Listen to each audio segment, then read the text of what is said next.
하나님 말씀은 신약 데살로니가전서 5장 16절에서 22절에 있는 말씀입니다. 한 절씩 교독합니다. 항상 기뻐하라. 범사에 감사하라. 이는 그리스도 예수 안에서 너희를 향하신 하나님의 뜻이니라. 예언을 멸시치 말고 다 함께 악은 모든 모양이라도 버리라. 아멘. 감사 또 감사, 평생 감사합시다. 따로 떼어서 되뇌일 필요도 없습니다. 우리는 구원받은 자로서 하나님의 백성으로 감사를 드릴 수밖에 없는, 하나님께 감사드리는 응답의 조건을 드릴 수밖에 없는 존재들입니다. 오늘 좀 서론적인 의미에서 그 앞절의 12절부터 보면은 바울은 데살로니가 교회를 향해서 말씀을 주시는데, 감사하라고 하는 그 뜻 가운데에는 축도의 의미가 있습니다. 마지막 문안 인사까지를 한 패러그래프로 보고 말씀을 좀 증거할까 합니다. 우리가 교회의 공동체를 먼저 얘기합니다. 그래서 우리가 너희에게 구하노니, 바울은 그렇게 얘기를 12절에 했습니다. 너희 가운데서 수고하고 주 안에서 너희를 다스리고 고난하는 자들을 너희가 알고 저의 역사로 말미암아 사랑 안에서 가장 귀히 여기며 너희끼리 화목하라. 이 말씀은 말씀으로 인도하는 하나님의 종, 또 하나님의 사역자, 이 사람을 알아라. 그러니까 말씀 가운데 수고하고 다스리는, 또 고난은 권면하는 그러한 사람들을 너희가 알고 그 사람들의 수고와 역사로 말미암아 그리스도의 사랑 안에서 가장 너희들끼리 귀히 여기고 화목하라.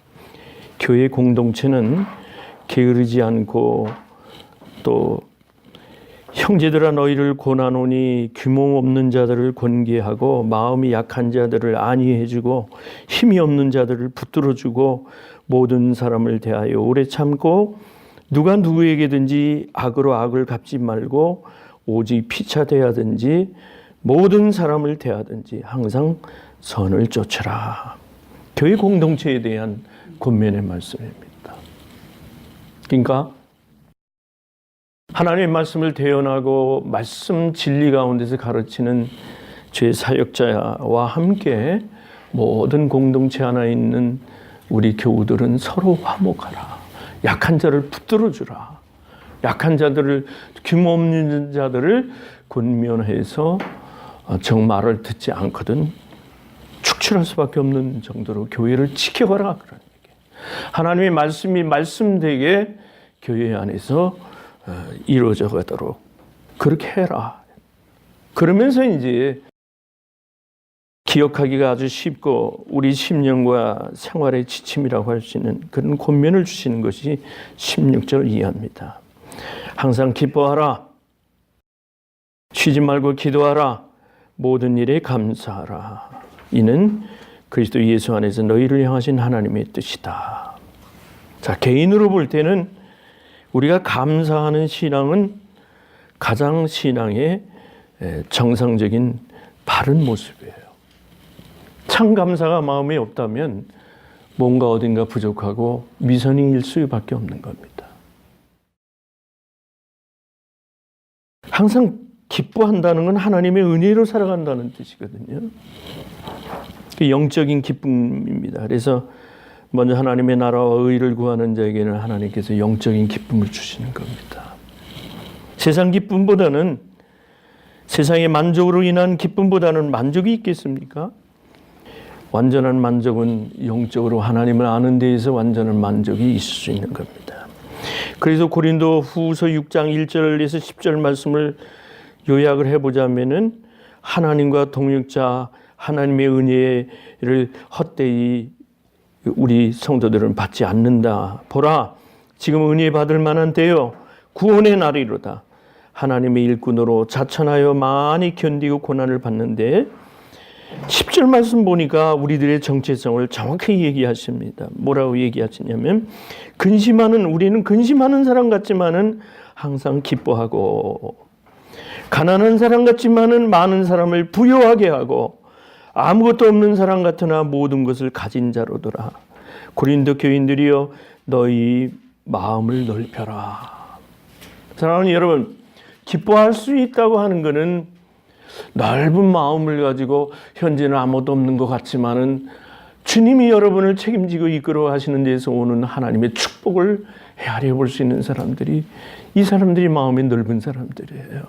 이 사람들이 기뻐함을 입을 수 있는 사람들이에요. 왜냐하면 소망을 이 땅에 갖지 아니하고 하늘나라의 소망을 둔 사람이기 때문에. 한 번은 알렉산더 그 대왕이 그 군대를 시찰하러 갔다가 똑같은 병사의 이름을 보았습니다. 그 병사를 세워놓고 알렉산더 대왕은 그렇게 말을 했어요. 너도 알렉산더고 나도 알렉산더인데 내가 왕인 것처럼 너도 왕의 자존심을 가지고 그 이름을 더럽히지 마라 하는 충고를 쳤습니다. 예수 그리스도인이라 이름을 한다고 하는 것은 이 땅에 하나님의 은혜를 입고 이 땅에 살면서 그리스도인답게 살아라 그런 말씀이에요. 그래서 바울은 고린도 교인들에게 마음을 넓히고 기쁜 마음을 가고 항상 기쁜 가운데서 살아라 그 말씀을 한 거예요. 오늘 본문에 있는 말씀하고 같습니다. 왜? 우리는 근심하는 사람 같지만은 우리에게는 주님이 우리를 책임져 주시기 때문에 항상 기뻐할 수 있는 존재라는 겁니다. 빌립보서 4장에도 또 그런 말씀을 주세요. 주 안에서 항상 기뻐하라. 내가 다시 말하노니 기뻐하라. 너희 관용을 영어 성경에 보니까 gentleness라고 이렇게 gentleness 이렇게 표현을 했단 말이에요. 모든 사람에게 에비던트라 이렇게 모든 사람에게 알게 해라. 너희 관용을 너희가 너그럽고 신사다운 거 너희가 하나님을 아는 데서 오는 그 구원받은 자의 축복된 그 자존심을 가지고 이것을 모든 사람에게 알게 해주라는 겁니다. 그렇게 살아라는 거예요. 왜냐하면 주님께서 가까우시기 때문에, 주님이 가까이 계시기 때문에, 하나님의 사람으로 여러분 천사의 인도함을 받고 하나님의 사람으로 주님 앞에서 보장을 받는 여러분의 신분인 것을 감사하시기 바랍니다. 구원받은 자로서 주님이 여러분들을, 그래서 신사답게 살아라. 아무것도 염려하지 말고 오직 모든 일에 기도와 간구로 너희 구할 것을 감사함으로 하나님께 아뢰라. 그리하면 모든 지각에 뛰어난 하나님의 평강이 그리스도 예수 안에서 너희 마음과 생각을 지키시리라. 아멘. 염려하지 말고 너희 구하는 거 하나님께 때마다 감사함으로 하나님께 아뢰라. 너희 마음과 생각을 지켜주시겠다고 약속하셨습니다. 그래서 우리는 항상 기뻐합니다. 그 다음에 두 번째는 쉬지 말고 기도하라고. 감사하는 사람은 영적인 그런 상태이기 때문에 성령이 소멸하지 않으려고 19절에도 말씀했지만 성령을 소멸하지 아니하기 위해서도 쉬지 않고 기도하는 사람이에요. 끊임없이 정한 시간에도 기도하고 끊임없이 순간순간에 기도하는 사람의 표징이 뭐냐면 찬양으로 나타납니다. 여러분 하루 생활하시면서 감사가 넘치면은 여러분도 모르게 주님을 찬양하는 찬양의 소리가 나옵니다. 그때 바로 여러분은 주님께 기도하고 계시는 겁니다. 나의 하나님이 되신 것을 감사합니다. 그게 시편의 모든 교훈인 겁니다. 여호와께 감사하라. 여호와 하나님을 나는 찬양으로 감사할 수밖에 없는 거예요. 그래서 이사야에게 43장에 그 말씀이 있는 거예요. 내가 나를 위하여 지었나니 이는 너희가 나를 찬양하게 하려면. 그게 기도인 겁니다. 찬양과 기도는 따로 떼울 수가 없어요. 감사는 따로 떼울 수가 없어요. 하루 생활하면서 여러분이 평생 감사할 수 있는 것은 주님이 나를 이렇게까지 사랑하셨구나. 그게 기도인 겁니다. 기도와 연결되는 말씀입니다. 세 번째는 모든 일에 감사하는 겁니다. 그리스도 안에서 우리를 향하신 하나님의 이것이 뜻이라고 그랬습니다. 우리가 모든 일에 감사할 수 있는 것은 하나님께 받은 복을 헤아려 봅니다. 내가 하나님께 받은 복을 1년 동안에 주님은 나한테 무엇을 주셨습니까? 좋은 것만을 우리는 얘기합니다. 하나님이 내려주신 건강, 하나님이 주신 재물, 하나님이 주신 행복에 대해서만 헤아려 봅니다. 아닙니다. 그러나 하나님이 때론 나를 슬픔 속에 넣어두시기도 했고 고난받게도 하셨고 아프기도 하게 하셨습니다. 반드시 하나님의 응답이라고 하는 것은 아프고 어려울 때 회복이라고 하는 축복을 구원받은 자에게는 날마다 주신다는, 개런티해 주신다는 그 은혜에 우리는 감사할 수밖에 없는 겁니다. 거기까지 따져야 돼요. 그게 하나님의 비밀인 겁니다. 우리가 참의를 의미를 헤아려 보면 구약 성경에서는, 구약에서는 감사절의 기원이 추수에서 비롯됐지만은 풍성한 곡식과 함께 출애굽이라고 하는 구원의 역사를 바탕으로 추수감사를 드린 거예요. 하나님이 자유의 땅으로 우리를 안내하시면서 신앙의 기본을 가질 수 있도록 하나님이 신앙의 축복을 주신 거에 대해서 그 추수를 하나님 앞에 감사의 예물을 드리면서 그 마음 깊은 곳에서는 주님이 나를 구원해 주셨다고 하는, 애굽을 탈출하게 해 주셨다는 그 구원의 은혜에 감사를 함께 드렸다는 겁니다. 오늘 현대 감사절도 보십시다. 청교도들이 영국에서부터 미국으로 건너와 그 어려운 시련을, 신앙의 자유를 구하기 위해서 이 땅에 와서 1년 동안 추수하고 그 첫 수확물을 하나님의 제단에 바침으로 추수감사절의 유래가 시작이 된 겁니다. 신앙의 자유를 누릴 수 있는 이 땅으로 이끄신 하나님의 은혜에 감사를 드린 겁니다.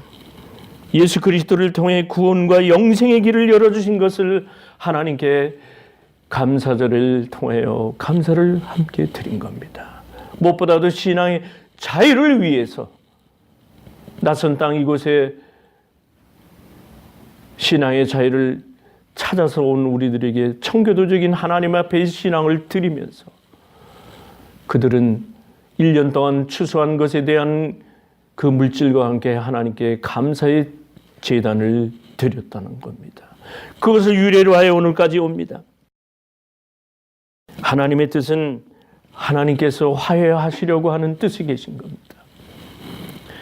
감사는 마음을 기쁘게 해드리는 일과 함께 하나님께서 우리 사람에게 죄의 모든 더러워진 옷을 벗기고 이제 하늘나라의 시민으로 하나님의 천국 백성으로 만들려고 주님이 찾아오는 데 대한 감사가 기본이 돼야 되는 겁니다.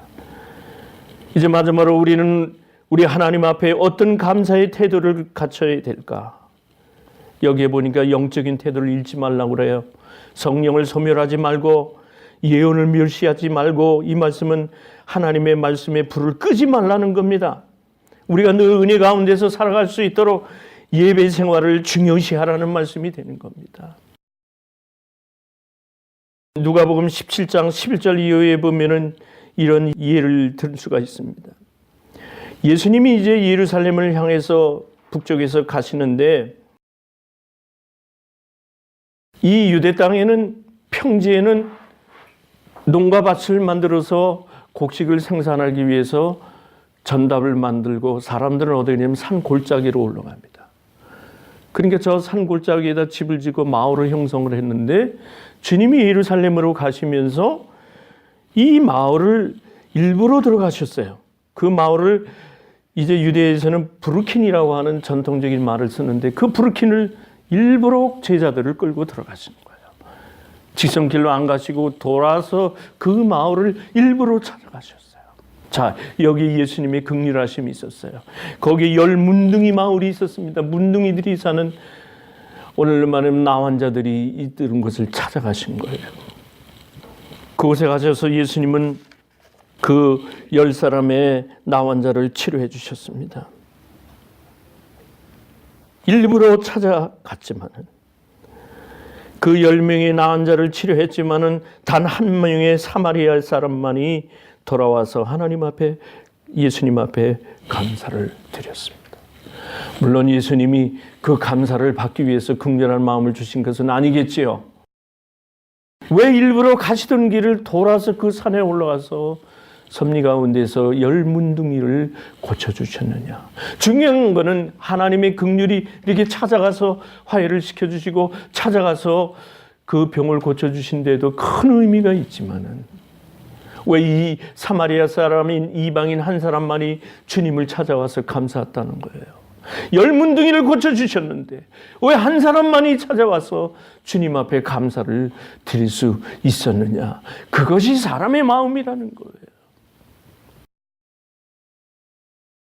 그게 하나님의 마음인 겁니다.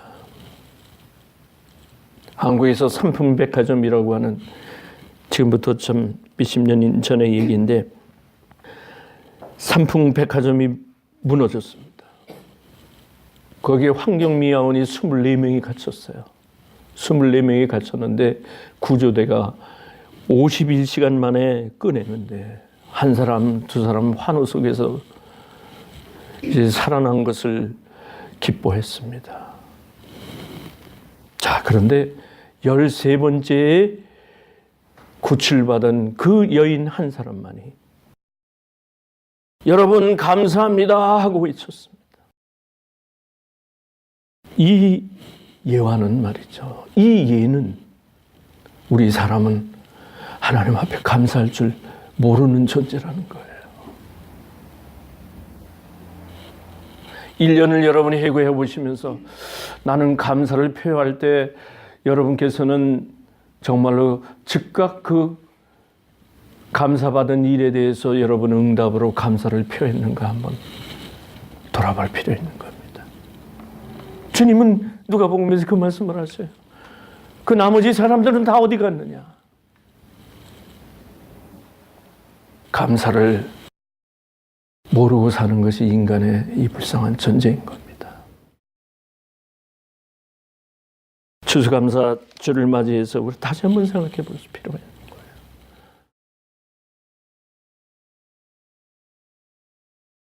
하나님의 은혜를 잊지 말아야 되는 겁니다. 오늘 감사주의를 지키는 여러분들은 하나님의 은혜에 순간마다 감사하시고 주님 오시는 날까지 여러분이 감사를 놓치지 아니하시기를 주의 이름으로 축원합니다. 이제 세 번째, 말로서 하나님 앞에 감사하는 그 말의 중요성을 에베소 5장 4절의 말씀을 인용하여 드립니다. 누추한 말이나 어리석은 말이나 희롱의 말이 마땅하지 아니하니 오히려 감사하는 말을 하라. 범사에 헤아려서 좋은 것을 취하고 악은 모양이라도 버리라. 데살로니가전서 5장의 끝부분의 말씀을 하시지만은 우리가 말로서 감사합니다 하는 그러한 말이 끊이지 않아야 되는 겁니다. 어리석은 말, 희롱의 말의 효과는 큽니다. 말의 능력은 큽니다. 그래서 감사할 줄 아는 사람은 또 다른 감사를 할 수가 있습니다. 그러나 불평하고 비교하고 자기 약한 소리를 하는 사람은 거기서 헤어나올 수가 없어요. 이제 우리의 입을 바꿔서, 우리의 입술을 바꿔서 악은 모양이라도 버리라고 했으니 감사하는 말이 늘 여러분의 입에서 그치지 않기를 바랍니다. 결론적으로 말씀을 드리자면은 우리가 감사하고 또 감사하는 그러한 매 순간이 생활이 되어야 됩니다. 끝까지 언제까지? 23절 말씀을 보니까 평강의 하나님이 친히 너희로 온전히 거룩하게 하시고 너희 온 영과 혼과 몸이 우리 주 예수 그리스도 강림하실 때 흠없게 보존되기를 원하노라. 아멘. 예수님 오시는 날까지. 그러면 불평하는 입술은 흠이 간다는 뜻인 겁니다.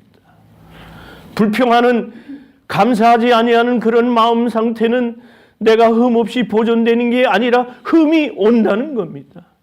사단 마귀에게 사로잡히거나 흠 없게 보존되어서 예수님 오실 때 아멘 주 예수여 마라나타 주 예수여 오시옵소서 자신 있게 주님을 맞이할 수 있는 그런 마음의 기초는 끊임없이 감사 또 감사하는 자세와 그 태도에서 이루어질 줄로 믿습니다. 사랑하는 여러분, 추수감사주의를 맞이해서 한 해를 되돌아보면서 이제 잘못되었다면 이제부터라도 주님 오시는 날까지 하나님의 은혜로 감사가 넘치시기를 바랍니다. 거룩하신 하나님 아버지 감사합니다. 한 해 동안 하나님께서 우리를 베풀어 주신 그 은혜를 수로 헤아려 보면서 감사했습니다. 하나님, 우리 입술에서 악은 모양이라도 버리려졌으니 이제부터 감사가 넘쳐나는 신앙으로 저희를 축복하여 주옵소서. 예수님의 이름으로 기도하옵나이다. 아멘.